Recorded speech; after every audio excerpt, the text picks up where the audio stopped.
Hello. In my last video, I tried to give you an overview of the history of English literature from the Old English period up to the postmodern era. I tried to explain before you how a literature of a particular era is influenced by the socio-economic and political life of that era. Today, I am discussing in detail the Middle English period from the Norman Conquest in 1066 to the death of Chaucer in 1400. I am basically focusing on three incidents: the contribution of Geoffrey Chaucer, the most towering personality of the Middle English literature, and the contemporaries of Chaucer. Also, I am focusing on the origin and development of English drama in the Middle English period. Before we move on to the literature of that era, let us have a look at the important events of the time. The Battle of Hastings of 1066 ended the power of the last Saxon king, Harold, and established the Norman rule in England. On Christmas Day 1066, William II, Duke of Normandy, was crowned as the King William I of England. The Norman Conquest of 1066 provided a convenient landmark for the history of England and brought about radical changes in all matters of English life and mind. It did not merely affect the political character of the country or brought about agrarian reforms. It also deeply influenced and shaped remarkably English literature as well as language. With their laws and administration, the Normans imported into England a French literary ideal and a French culture. The next significant event of the era was the beginning of the Crusades or the Holy War in the year 1095. In the month of November of that year, at the Council of Clement in southern France, the Pope called on Western Christians to take up arms to help the Byzantines and recapture the Holy Land from Muslim control. On 29th December 1170, Thomas à Becket, the Archbishop of Canterbury, was murdered in Canterbury Cathedral by 4 knights from the court of King Henry II. After his death, his tomb and relics became a famous site for pilgrimage. Many literary works had direct references to this event. For example, T.S. Eliot's Murder in the Cathedral was centered on this event. We also find direct references to the shrines of Thomas à Becket in Geoffrey Chaucer's The Canterbury Tales. The year 1189 was remarkable for the accession of Richard I in the English throne. Richard was the third of 5 sons of Henry II and seemed unlikely to become king, but his 2 elder brothers predeceased their father. Richard is known as Richard the Lionheart because of his reputation as a great military leader and warrior. The year 1210 marked the beginning of English colonization of Ireland. The Normans initially controlled the entire east coast from Waterford to the eastern Ulster and penetrated a considerable distance inland as well. The countries were ruled by many smaller kings. The first Lord of Ireland was King John, who visited Ireland in 1185 and 1210 and helped consolidate the Norman controlled areas while ensuring that the many Irish kings shore fealty to him. The year 1215 is remarkable for Magna Carta. Magna Carta is Latin for Great Charter. It is a royal charter of rights agreed to by King John of England at Runnymede near Windsor on 15th June. First drafted by the Archbishop of Canterbury, Stephen Langton, to make peace between the unpopular king and a group of rebel barons. It promised the protection of church right, protection for the barons from illegal imprisonment, access to swift justice, and limitations on feudal payments to the crown to be implemented through a council of 25 barons. Neither side stood behind their commitments, and the charter was annulled by Pope Innocent III, leading to the First Barons' War. In 1348, England was devastated with a bubonic plague pandemic called Black Death, which reached England in June 1348. It was the first and most severe manifestation of the second pandemic caused by Yersinia pestis bacteria. The term Black Death was not used until late 17th century. It was then known as Great Pestilence or the Great Mortality.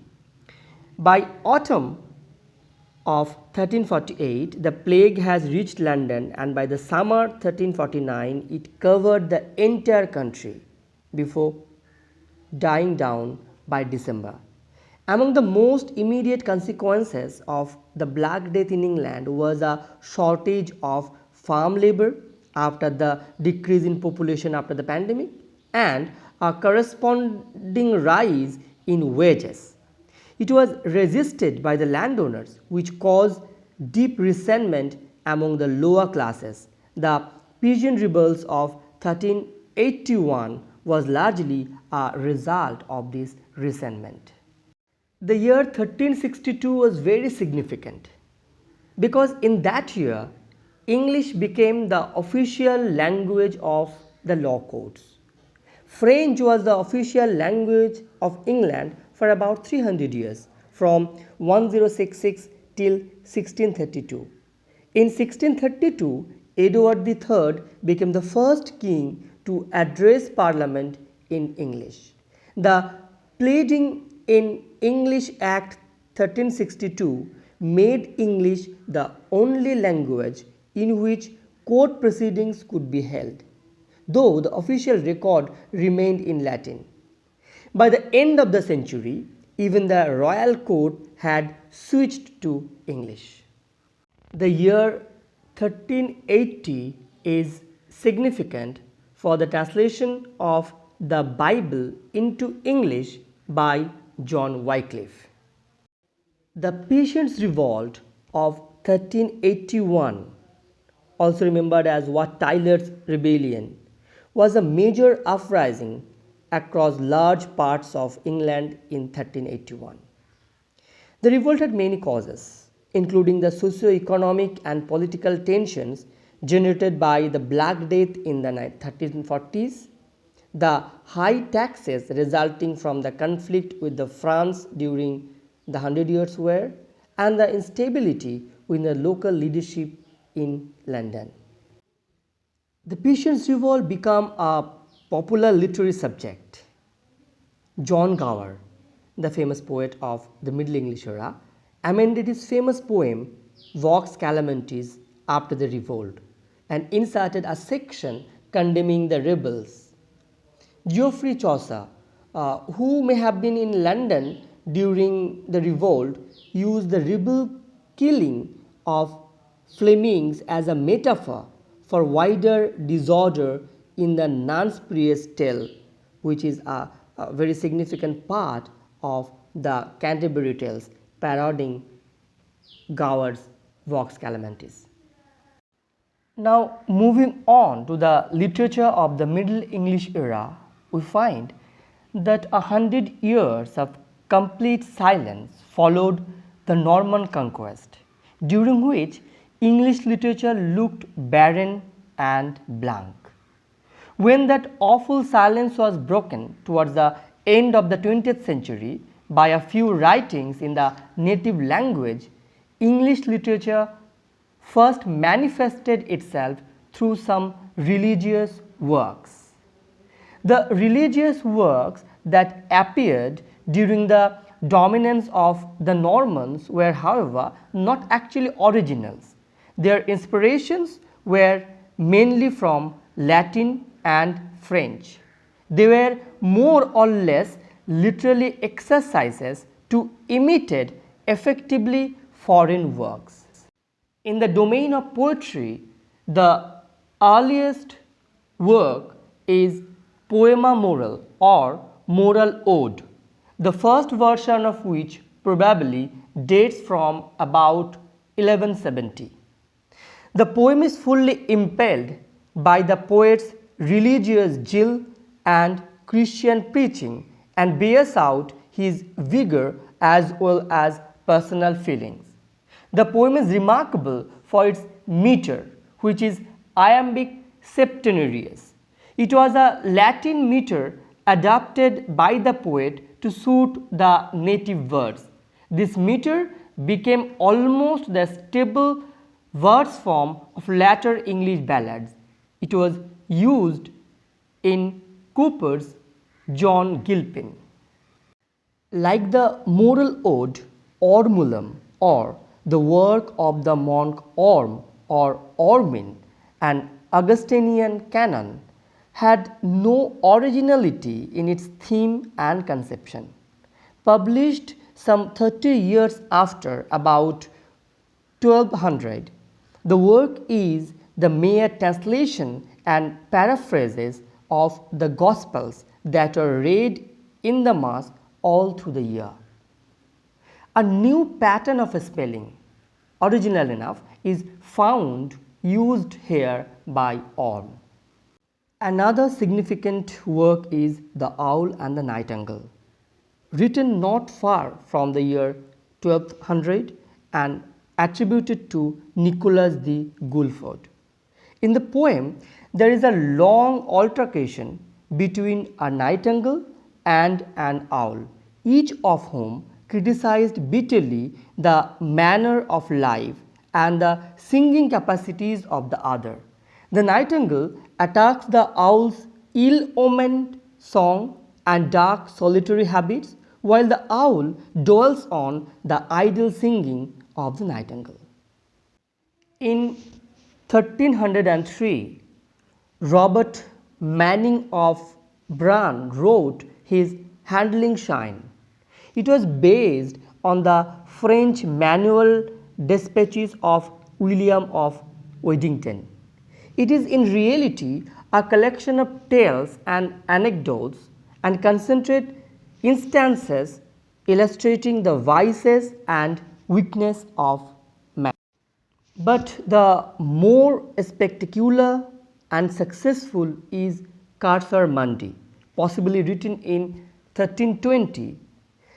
It too is no minor religious work, and like the work of Orm, a paraphrase of the Holy Bible. Written in the northern dialect, this enormous poem contains 24,000 octosyllabic lines and serves well to indicate much the didactic purpose of such a medieval writing.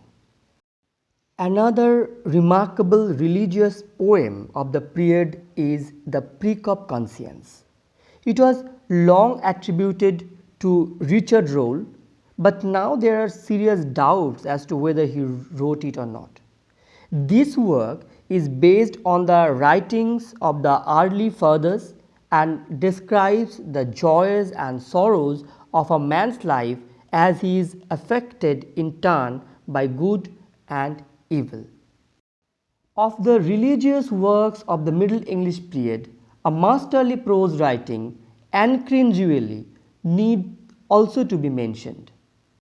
Ancrene or Rule of Anachronesis is written for the guidance of three ladies who lived the life of retirement from the world in a slight dwelling attached to a church.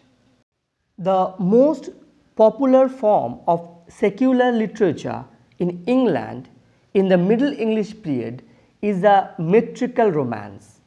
This is found directly influenced by French literature as an aftermath of the Norman Conquest.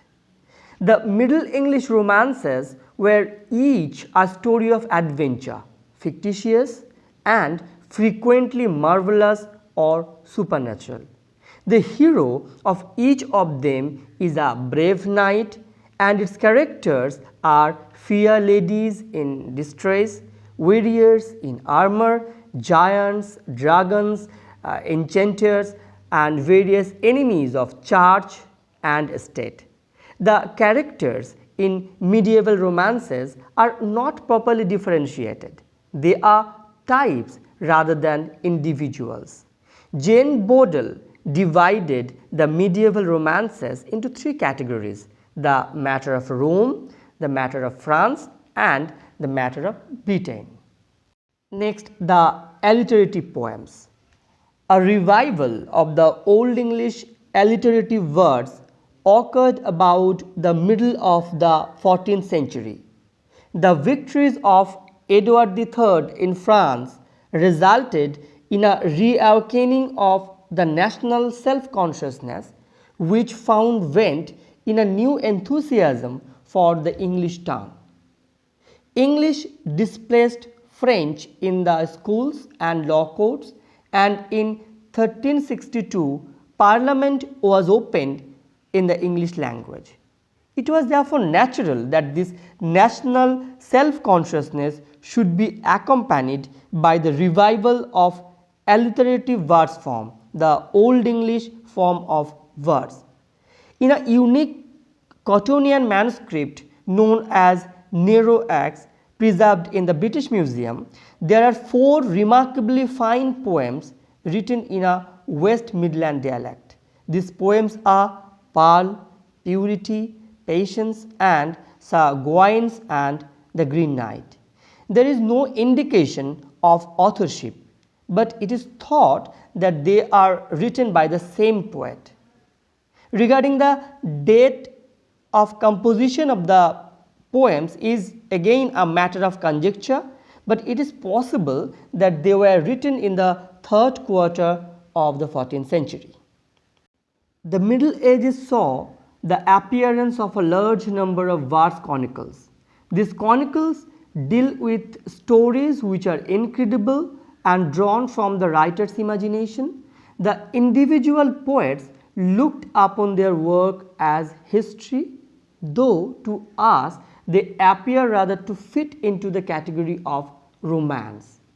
3 are very important: Lyman's Brat, written about 1205, Robert of Gloucester's Chronicle, written about 1300, and Robert Manning's A Story of England.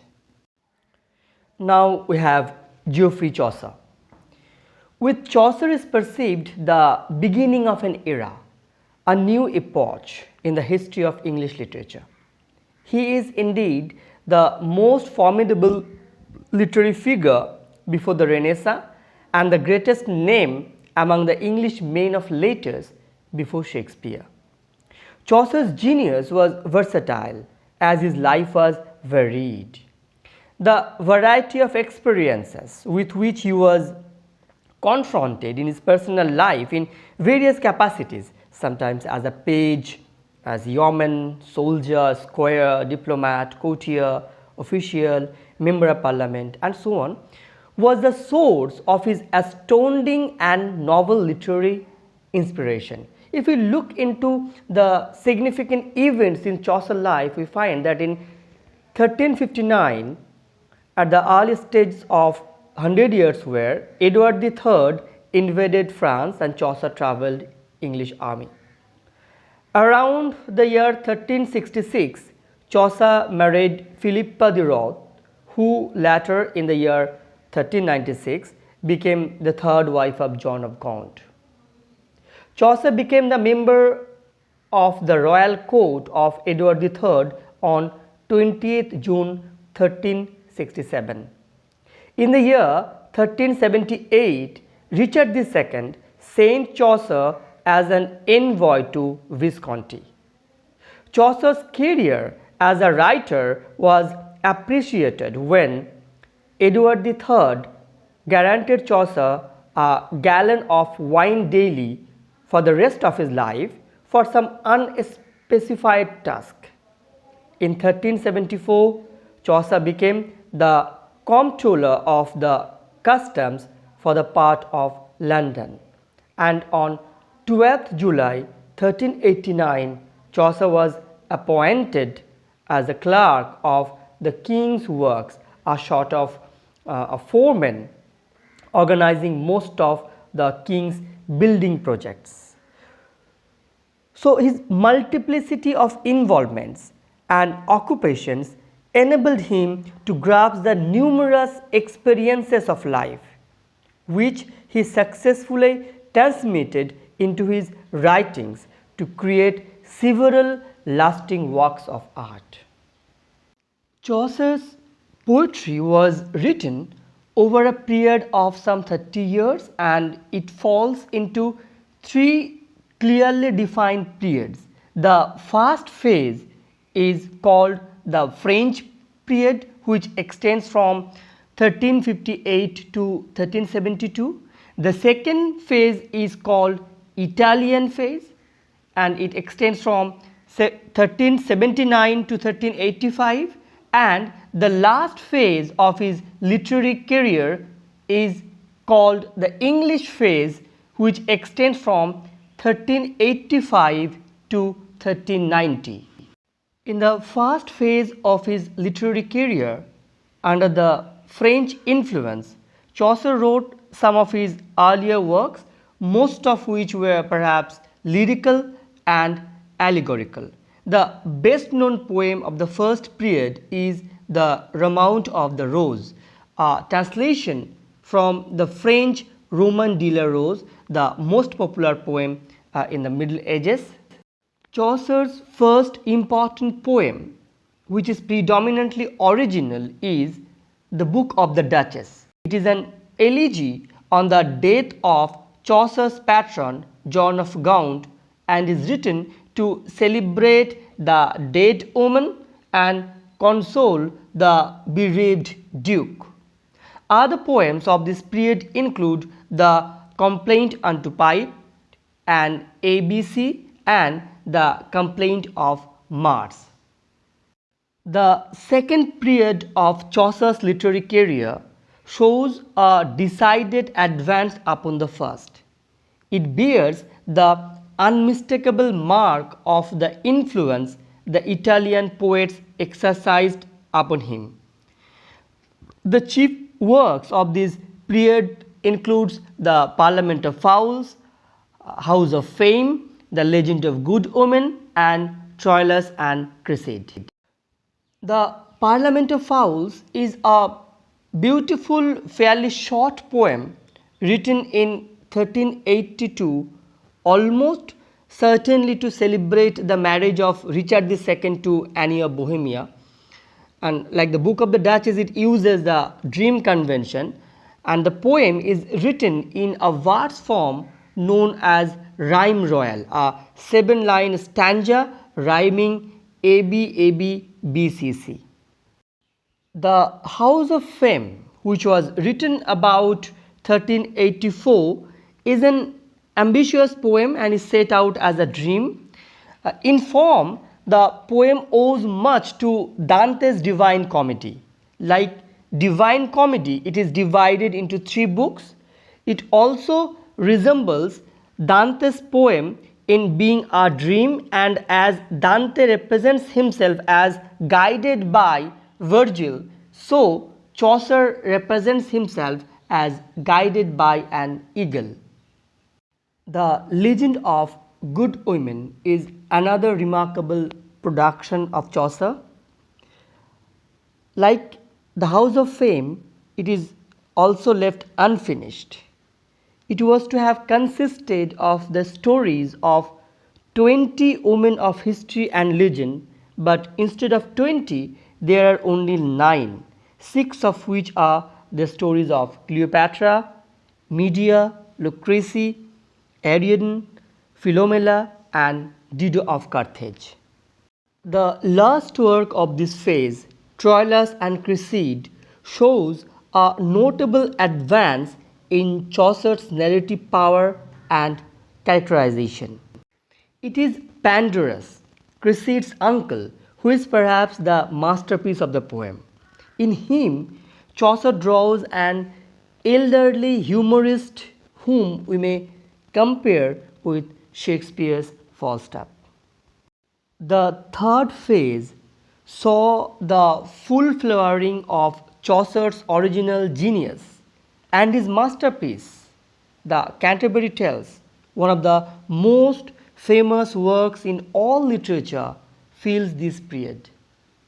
Chaucer, in this work, chooses 29 pilgrims, including himself, who assemble at the Tabard Inn of Southwark on an evening in April with the intention of going on a pilgrimage to the tomb of Thomas à Becket at Canterbury. The 29 pilgrims are carefully chosen types of both sexes and of all ranks, from a knight to a humble ploughman. Through them, Chaucer gives almost a complete picture of the English life in the 14th century, and each tale is provided with a prologue and an epilogue telling how the story came about and its effects on the merry company. Even in its incomplete state, the Canterbury Tales is a small literature in itself, abounding as it does in humor and pathos, narrative and description, dialogue and digression.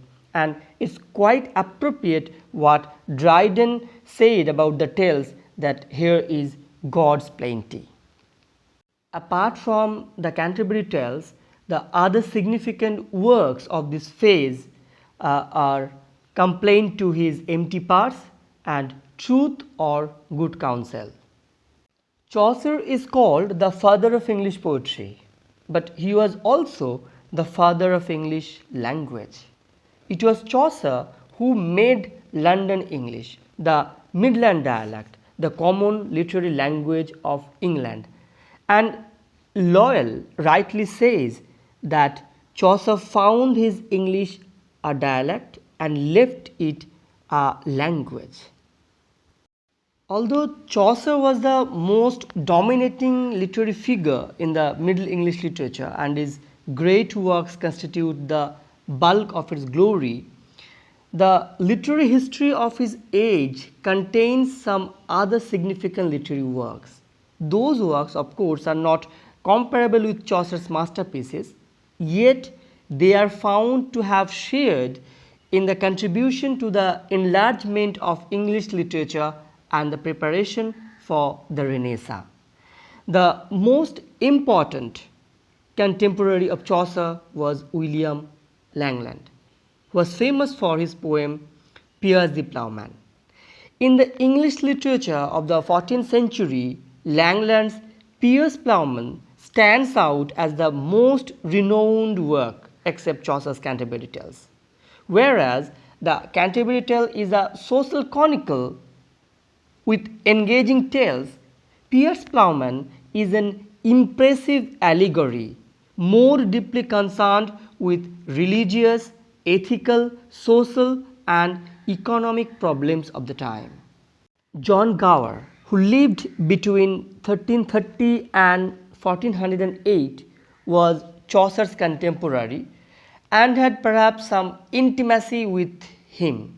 Of course, he had more medieval than the great master and was a little behind his time. His major works, mainly narrative, were written in the 80s of the 14th century, at a time when Chaucer had reached the height of his literary excellence. Gower's first important work is in French, Speculum Meditandis. It consists of some 30,000 lines and treats the 7 deadly sins and their daughters. Gower's next work, Vox Calamantis, is in Latin, and this is a dream allegory having a socio-political theme. The subject matter here is the Peasants' Uprising of 1381 under the leadership of Wat Tyler. Gower's last important work, produced in 1383 to 84, is in English, Confessio Amantis, a long compilation of 40,000 octosyllabic lines, contains more than 100 stories of varying length and from diverse sources from the Holy Bible to Ovid. There is a well set plan to tell some engaging tales in a simple and melodious style. Another notable contemporary of Geoffrey Chaucer is John Lydgate, the most voluminous medieval English poet. Notable works of Lydgate are Troy Book and Fall of Princes. The Scottish Chaucerians caught much of the true spirit of Chaucer. They reveal greater freshness, vigor, and artistic beauty than their English counterparts. Notable among the Scottish Chaucerians are James I of Scotland, Robert Henryson, William Dunbar, Gavin Douglas, and Sir David Lindsay. Chaucer was a poet, and his literary inspiration quickened definitely the expansion of literature in England and Scotland. His contemporaries, successors, and followers continued the tradition of English poetry and paved to some extent the path for the march of the Renaissance. But the case was different with English prose. There was no mighty innovator or literary genius to expand it or provide inspirations to new writers. Three names are very significant: John Wycliffe, John Mandeville, and Sir Thomas Malory. Wycliffe's greatest work on which his literary fame rests and which earned him the title of the father of English prose is the translation of the Bible into English. John Mandeville's The Travels is one of the best known books of the Middle Ages. It is written in the Midland dialect, which was then becoming the literary language of England. Sir Thomas Malory, noted for his Morte d'Arthur, which occupies a place of importance in the history of English literature. He catches up the spirit of medieval chivalry and knighthood at a time when they were fast dying out. Now, the origin and development of drama in the Middle English era. Though the British drama occupies today a very remarkable position, it came much later than English poetry and prose. It came too rather casually out of an objective quite different from what was dramatic. Drama emerged rather suddenly from the activities of the church to propagate its own hold over common people. Drama in England had its origin, as in Greece and Rome, in religion, in religious rites and practices. It was in fact the creation of the church, the effort of the church to bring about the spiritual upliftment of an uneducated folk by means of the representation of scriptural tales laid the foundation of the native drama in England. Those early religious plays were in Latin, and it was after the Norman Conquest that the vernacular plays following the French pattern were produced. The earliest English drama, Jacob and Esau, came much later than the two French plays Adam and the Resurrection. Those plays had little singularity except the scenic representation of some scriptural episodes. The first stage in the development of the English drama is discerned in such scriptural performances inside the church premises by churchmen. From that liturgical origin of the drama came its earliest species, the mysteries and the miracles, the two types of scriptural plays. Of course, the mystery and the miracle were not the same type of drama. There was a distinct mark of difference between them. The plays dealing with the biblical events were called mysteries, while those related to the lives of the saints were characterized as miracles. The development of the mystery and the miracle plays was, however, made possible only after the shifting of the place of performance from the church to the marketplace. Once the drama was in the marketplace and in competition with other forms of entertainment, its secularity became well established. The authority of the church passed away, and different secular guilds or their organizations took up the entire control as well as management of all performances. The second stage is the development of the English drama is found to have evolved with the shifting of the venue of performance to the marketplace. The stage was at first stationary, a sort of the raised platform in the marketplace around which the audience gathered. But the increasing number of the audience led to the emergence of the mobile theatre. The theatre moved on wheels and was bodily taken to different stations marked out with flags throughout the town. Of the processional plays known as the pageants, those of Chester, York, Coventry and Townley were particularly popular. The mysteries and the miracles could not be claimed as the outstanding dramatic works.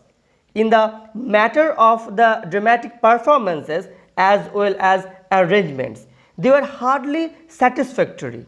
Nevertheless, the effective mystery and miracle plays like Abraham and Isaac, Noah, the first shepherd's play, the second shepherd's play, the resurrection, etc., deserve a specific mention.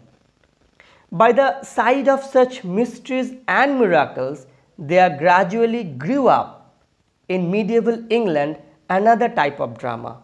That new form of drama was known as the moral play or morality because of its moralizing or didactic tendency. The morality was a sort of the dramatized allegory of man's life, his temptation, moral problem and final salvation. The transition of the English drama from the mysteries and the miracles to the moralities was, however, quite spontaneous. The transition from the scriptural figures of the former plays to the abstractions of the latter was a natural thing in the evolution of the English drama. In the evolution of the British drama, this transition from the mystery to the morality form the third stage. The best known of the moralities is Every Man, the subject of which is the summoning of every man by death. The moral lesson it seeks to inculcate is that nothing but an honest life and comforts of religion can take away the terror of the inevitable summons of death. Indeed, in the history of the advancement of the British drama, the morality constitutes one important step and leads to the evolution of regular tragedies and comedies. If you have any queries, any questions, observations, agreement, disagreements, feel free to express that in the comment box. Thank you very much for watching the video.